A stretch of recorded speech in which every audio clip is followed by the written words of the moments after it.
Hey, we're here again at the Total Mind Fitness Wellbeing Workout, and great to see everybody.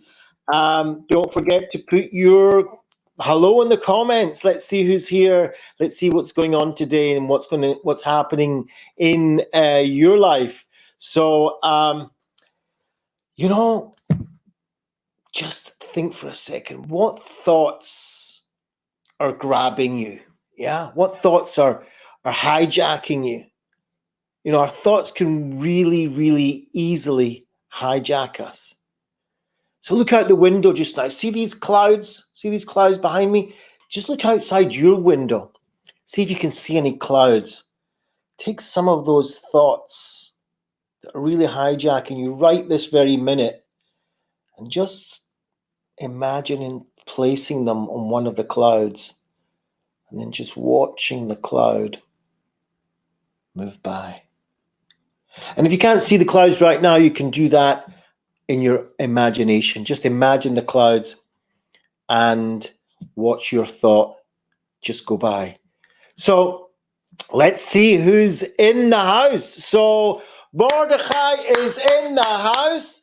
Good morning, Mordechai, to you too. This is for the Total Mind Fitness Wellbeing Workout, the last day of the week. We do Monday to Thursday, every day at 11 a.m. UK time. So it's the end of the week for us. What an amazing week it's been. It's like, I think, the 6th week of lockdown here in the UK, wherever you're coming in from. It might be a different, I know some countries are even longer, some are coming out of it now. But what a marathon we're in, okay? And this week we've been covering a lot of areas and how to manage this situation. So it's great to have Mordechai back in the house. We missed you. Shiri, hey, great to have you here. Shiri is in the house. Wonderful. Yeah, thank you too for joining. Spread the word. Mordechai says, I had a massive wave of negativity hit me about an hour ago. So it's great that you've come in here. Bring all your negativity to the Total Mind Fitness Workout. This is not about a positive thinking regime. Oh, everything must be great. Everything must be great. We need to realize that we do have these waves, and you've described it wonderfully, Mordechai. We do have these waves of negativity. We work in a rhythm. Sometimes we're up in the peaks. Sometimes we're down in the troughs. We wouldn't have peaks if there weren't troughs. We've got to understand this. We wouldn't have troughs if we didn't have peaks. If we take away the peaks and we take away the troughs, what do we have? We have a flat line, Mordechai. So that means game over. So if we want to have a life, then we have to understand that we're going to have peaks and we're going to have troughs. So what bravery sharing that with us. Fantastic. That's what it's all about. The more that we can share with each other, the more that we will benefit from this. Get the likes going, get the hearts going. Let's get sharing this. Share, like, tag, let's watch party. Let's get everybody in. The last day of this week, let's get everybody in. Let's see what's going on. Did anybody see the show last night? The virtual conference with Mavis, Tsai, and myself. Wow, that was totally mind-blowing and heart-blowing. It was a real example of openness. It's about being able to feel, touch, experience emotion. This is for you, Mordechai. A lot of the times we have this emotion, these waves going up and down, this roller coaster of emotion inside us. And one of the things, quite reasonably, I would say, is that we don't want to feel that. There's some emotions that we like to feel and some that we don't. And everybody's very different. There's some people that think, oh yeah, joy is, joy and happiness is the one that I want to feel. Well, some people have a bad reaction to that as well. So we have different emotions that go up and down, And we want to kind of get rid of them. We want to distract ourselves from the unpleasant ones, the uncomfortable ones. We want to run away. We want to escape. But where are you running to? Because you're taking all this emotion with you. And basically, you're just trying to block it out. And when we try to block out our emotions, they tend to have this funny thing that they come back in full and strong, powerful ways. So last night, Mavis was demonstrating with me how to slow down, pause, and be open. Be open and experience even the most uncomfortable emotions. And when we learn to do this, and it's a skill, it's not just about doing it, it's a process of learning. When we learn to do this, we can slow down, take a deep breath, and actually feel these emotions. Now, when we feel these emotions, we can materialize, we can communicate with others in a much better way. We can be authentic with ourselves. And it's about being open and authentic and honest with what's going on inside here, but also what's going on inside here. The thoughts sometimes we have, but goodness sake, we have all sorts of thoughts. All of us, right? All of us have it. Right? So it's about getting in touch. It's about managing the things that are not in our control. And our emotions and thoughts are really not in our control. Our emotions are automatic, and so are our thoughts a lot of the time. What we can control is our response to that, our behavior of that. So what's not in our control, we can manage. What is in our control, we can actually do. All right? So Shiri's saying, yes, it was amazing the way I felt close to you two. Yeah, it has that way of working. And also for the person doing it, you feel really close, first of all, with yourself. You become in touch with yourself, which is in a different way altogether, hard to really explain, don't have the words for it, but the power of connection with the person that you're doing this with is extraordinary. And it's so extraordinary that that's why when somebody's even watching it going on, is pulled into this power of connection. And power of connection is so important to total mind fitness. I cannot stress this more. Social connection is like the antidote to a lot of mental and emotional distress and a lot of physical ailments. If we can manage our social relationships, if we can build that social support, which is what we're trying to do here in the Total Mind Fitness workout, we find that it's within everybody's reach to do this. It's within everybody's reach to do this. And when we do it, not only do we get affected, not only does the person we're communicating with get affected, but everybody that's involved, just even watching it on a screen, can become influenced to the better, right? So it's really, really incredible how powerful this is, and it's really worthwhile learning. What we're talking about today is about being open, okay? Being open. That's the O in behavior, because behavior is what it's all about.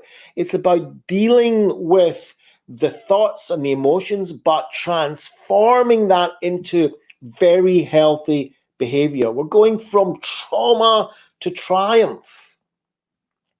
And let's face it, basically everybody living in the world today has gone through trauma. I'm going through it right now in one form or another. And it affects everybody differently. And what this program is all about is taking us from that traumatic state, if you like, and moving into a triumphant state, into a functionable state, into a state of high quality life, into a state of being functionable in what you need and want to do according to who you are, according to your responsibilities, according to your tasks that you need to do. And the way to do that is to transform our behavior and our habits. Because our behavior and our habits is what the control that we have in our life.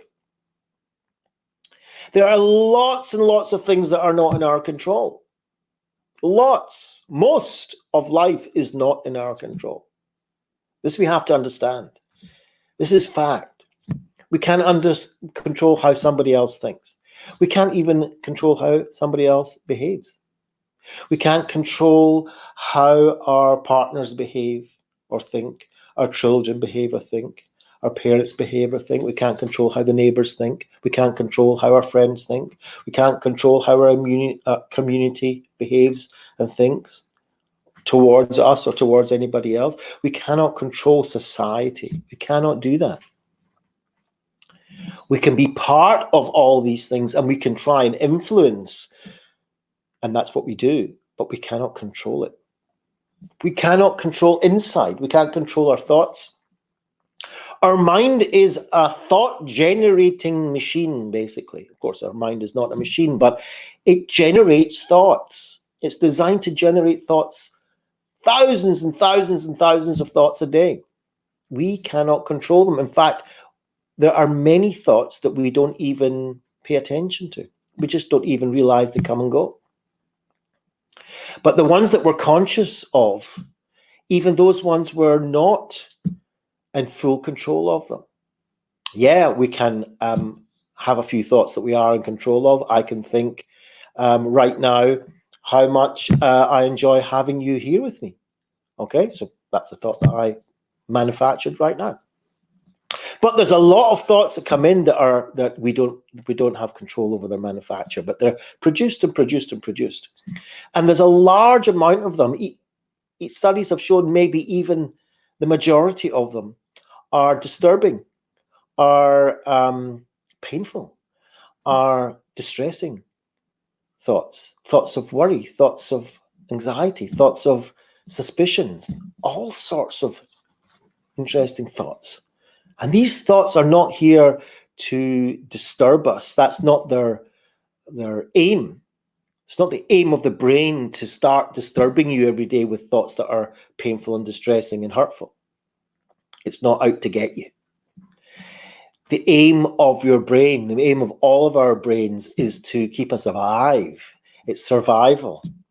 And so it generates these thoughts so that we are extra careful and don't put ourselves into dangerous situations. But of course, sometimes our brain is over enthusiastic to save us. And so we get all these extra disturbing thoughts. So nothing we can do about it. If you try to distract yourself from your thoughts, the thoughts are only going to get louder. If you try to change your thoughts, you'll find that you cannot change your thoughts.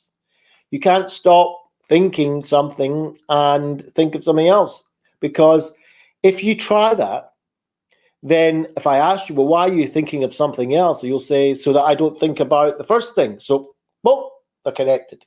So basically, like a spider's web, we can relate one thought to another, to another, to another. And the more we try not to think about it, the more it actually gets attached, right? And they get attached to each other.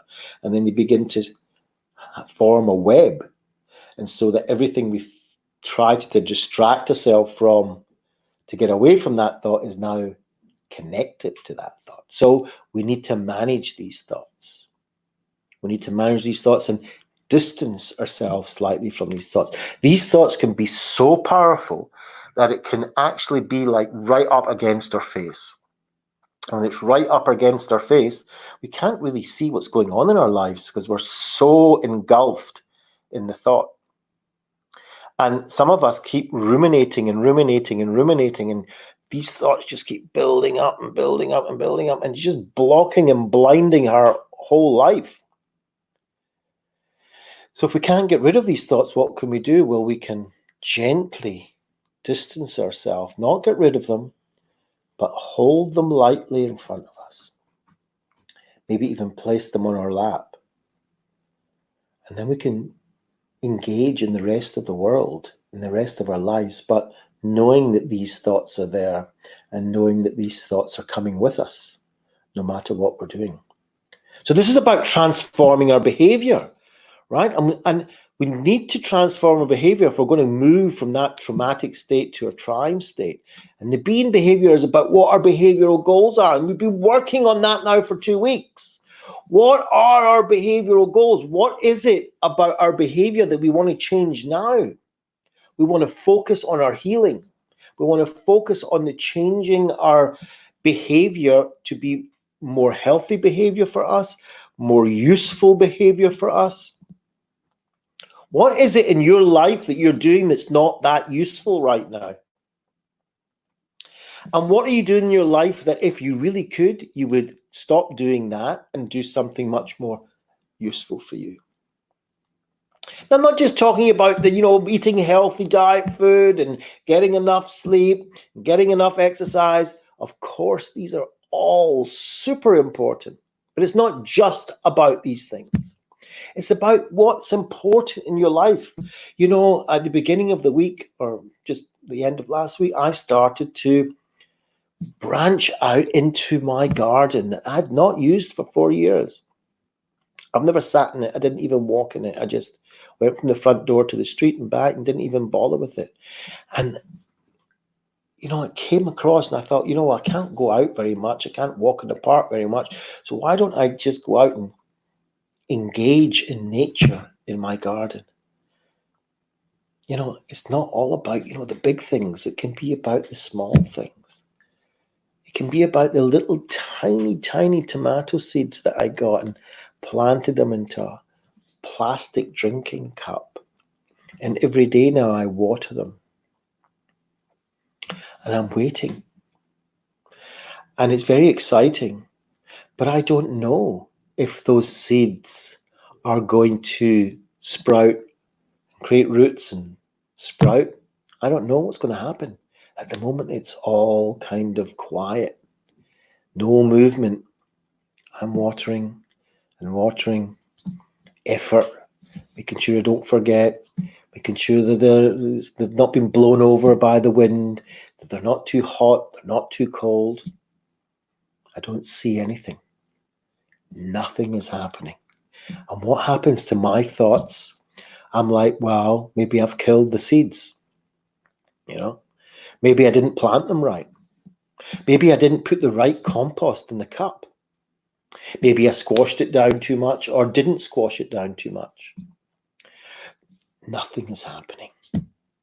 No roots that I can see. No sprouts. And we're only talking a couple of days. So this teaches us that sometimes we need to put effort into something of value to us.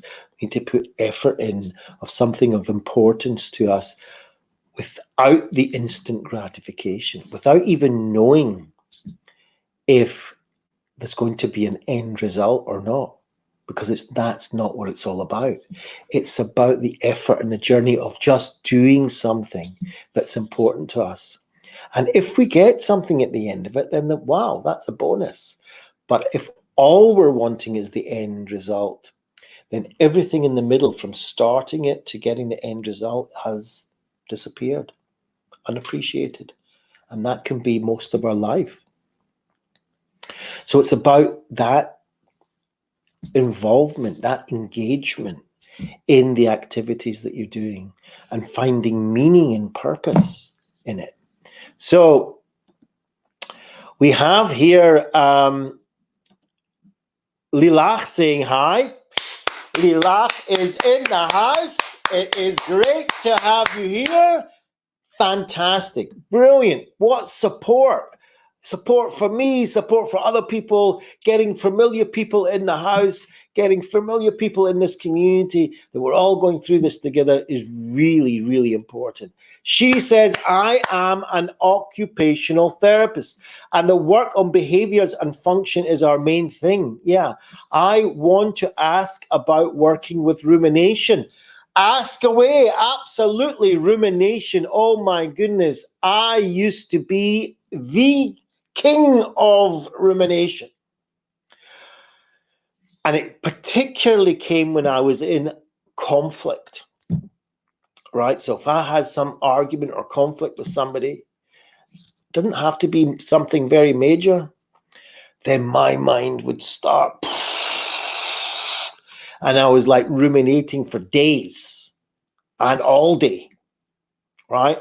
Or if I had a particular problem, or if there was something going on at work, which maybe, I wasn't quite sure of, the rumination machine would start off. Ruminate, ruminate, ruminate. Now, the thing with rumination is the person that's ruminating kind of justifies to themselves that it's a good thing. I've got to find an answer to the problem.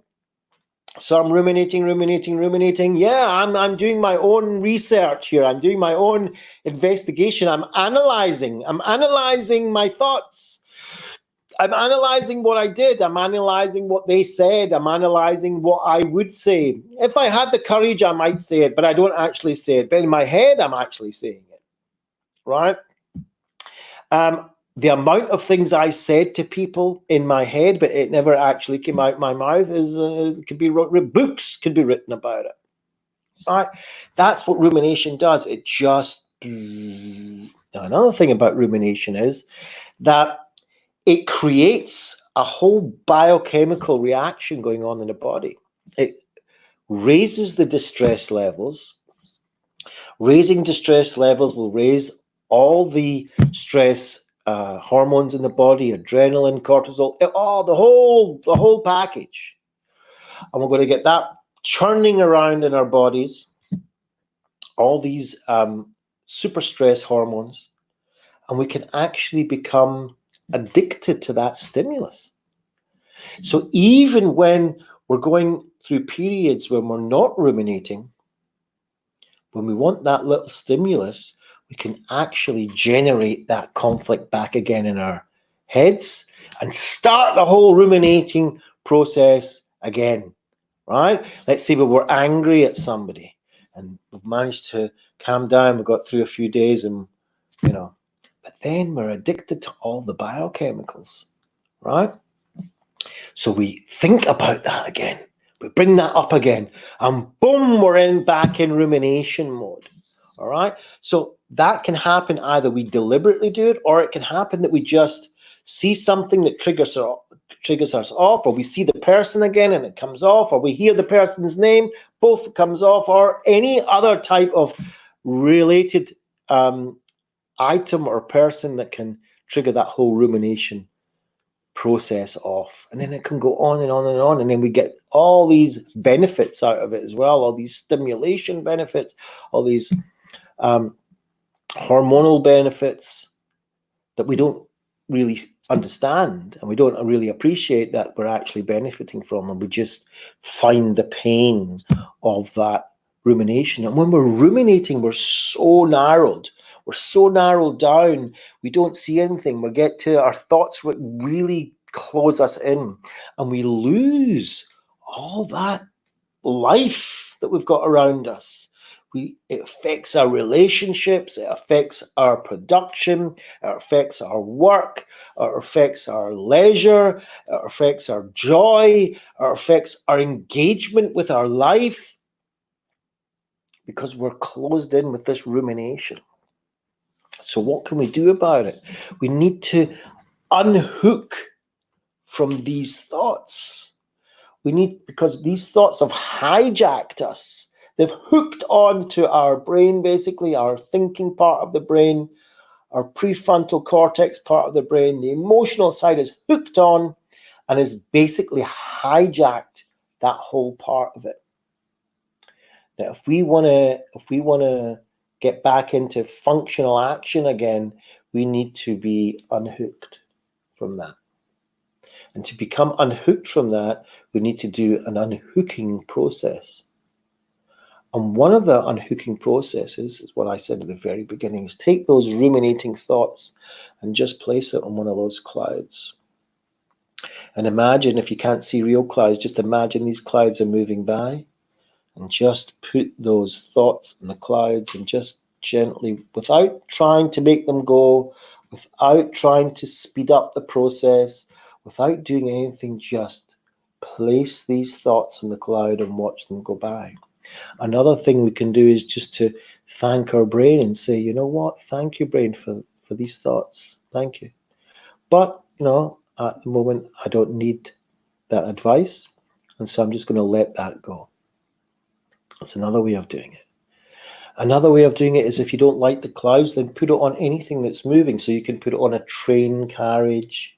You can put it on a whole caravan of camels walking by, if you like that kind of thing. Or you can put it on a sushi type, conveyor belt. If you go to a sushi bar, it goes round in a conveyor belt. So you just see all these thoughts going by you like that, The idea is just to not fight those thoughts, not distract yourself from these thoughts, not to try and change those thoughts. Do not fight the thoughts. Just let those thoughts be. Hold them lightly. You don't have to believe the thoughts, and you do not have to engage with these thoughts. I can happily report that after much practice, and this is about practicing, I hardly ever ruminate at all. It does come back now and then, but very, very seldom. And when it does come back, I do exactly these exercises. And when I do these exercises, even when I don't have rumination going on, but even just sometimes difficult thoughts, then I put them on these clouds or conveyor belts and practice with my mind, just uncoupling, unhooking from these thoughts.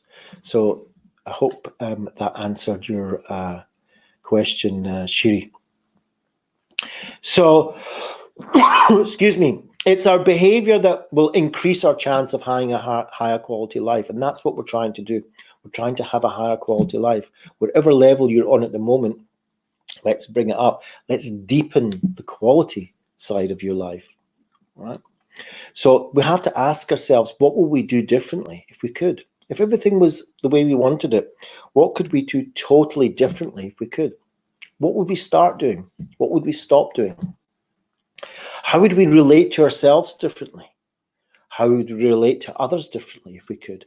How would we relate to the world differently? And that's something what I'm doing. But my first time, really, I'm starting to really want to engage with nature. I really want to feel the soil under my fingers. I really want to tend gently to these seeds. I want to be part of the creation of this world. I want to engage in climate, enjoy the wind, enjoy the rain, enjoy the sun. I want to be part of these elements. I want to be part of that love that I can contribute to Mother Earth. It's really, really important to me. It might not be important to anybody out there listening, because it certainly wasn't important to me 2 weeks ago, but it's important to me now, and I'm enjoying the effort. And that's about increasing the quality of life. And it's not talking about money. We're not talking about a lot of time. We're not talking about it really disturbing my way of life, but it's increasing the quality of my life.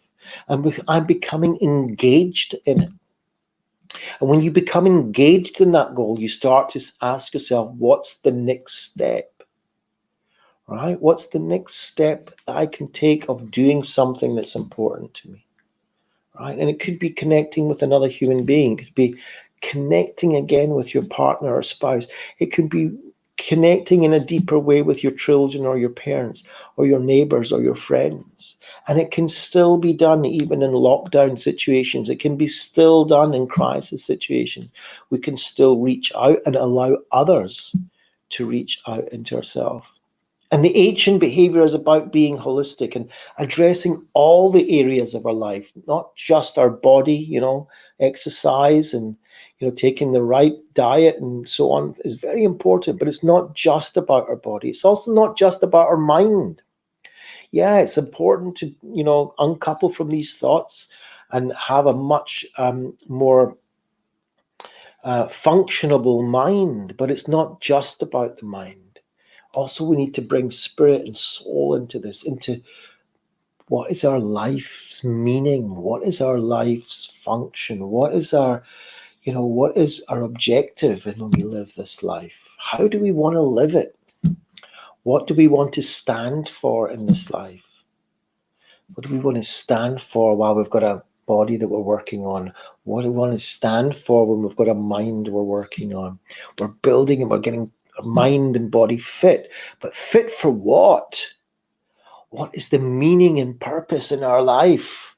How do we want to actually relate to other people? What kind of parent do we really want to be? What kind of friend do we really want to be? What kind of employee do we really want to be? What kind of employer do we really want to be? What kind of citizen in our country do we really want to be? What kind of individual do I really want to be today? Under the circumstances that I'm living in today, how do I want to live this out?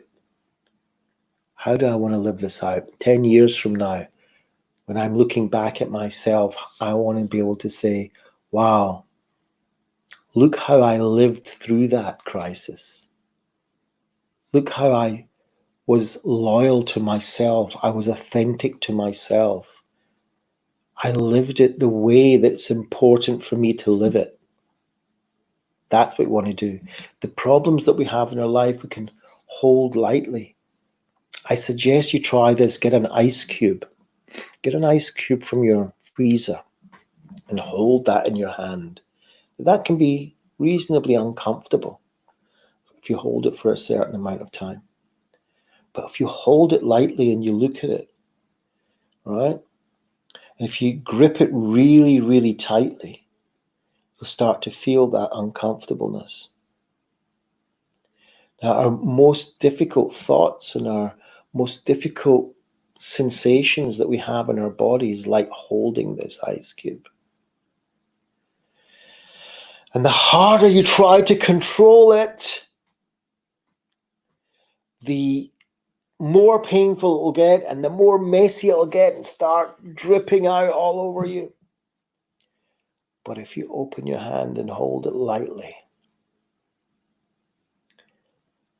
just hold it there and observe it and look at it. And tests have actually been done that you can actually, if you engage in it, if you're with it, if you observe it, you'll be able to manage it much better than if you were fighting it.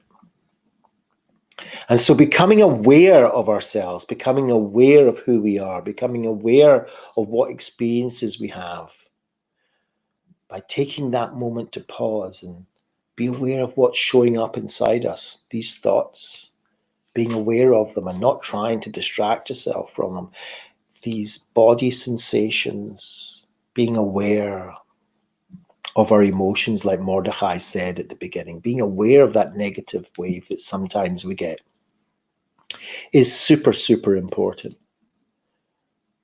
And joining all that with our values. What do we want this world to be about for us? What do we want our life to be about for us? What do I stand for as I live?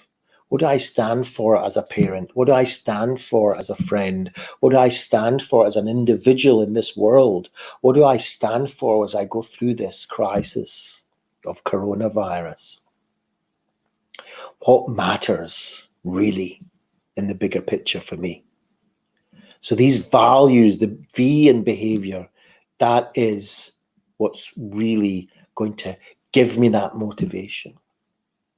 And then we went on to talk about integrity, to talk about being authentic, being true to myself and being am consistent in my behavior with others, having principles that I live by, having expectations of myself. We can't control others. Stop having expectations about the whole world and everybody else. If we have expectations on how we want to relate to the world and relate that way, and we want to be consistent and persistent, and everybody did that, then we would all be able to intermingle and be part of a group together. And that's what it's all about. It's about living in a measured way. It's about living in a way that's the right way for you. And living in a way that you can take care of yourself, but also contribute. And that's really, really important. And that brings us to today, which is about being open. Being open to those experiences that we have. Being open to hold lightly these very difficult thoughts sometimes. Anxious thoughts. Being open to be able to hold lightly these painful and distressing body sensations that we have. Being able to sit back and hold them. Those negative waves of emotion. Being able to sit it out, to understand that our life goes in waves. Sometimes it's up in a peak, and sometimes it's down in a trough. And being able to hold that, and be able to be with that, because without the troughs and without the peaks, it's going to be a flat line. Flat line is no more life. So if we want to be human and we want to live this life, we understand we have peaks and we have troughs. And that, my friends, is what raises the quality of our life, is what will get us through this crisis, is what will improve our relationships with the people around us, and will create relationships with the rest of the world, the creatures, the animals, the insects, and nature. I know I sound a really hippy-dippy now. I'm getting, it might be, becoming a tree guy. I don't know. But all I know is that when I'm now engaging better, like I did with Mavis last night, engage with human beings in a much deeper level, a much more open level, and I deal with and engage in my life with nature and being open to what passes through me, then I can tell you the quality of my life is being raised. And I would want to pass that on to you. I want to teach you those skills. I want you to try it. You don't have to believe anything I say. Just try it. Raise the quality of your life. That's what it's all about. That's what we want to do if we want to go from that traumatic situation and getting into that triumph situation. That's what it's all about. So, she said, really helped me. That's the name of the game. You guys have been helping me. If I can help you, then that's wonderful. Have a wonderful, wonderful weekend. No matter what, be open. Be open to whatever happens. Who knows? It's a hard life at the moment. It's very distressing. There's a lot of loss and there's a lot of grief. But on the other hand, there's a lot of value. There's a lot of beauty. There's a lot of joy. There's a lot of opportunity to be had. There's a lot of discovery and curiosity to be had as well. Have a wonderful weekend, everybody, and see you on Monday. Please God, take care and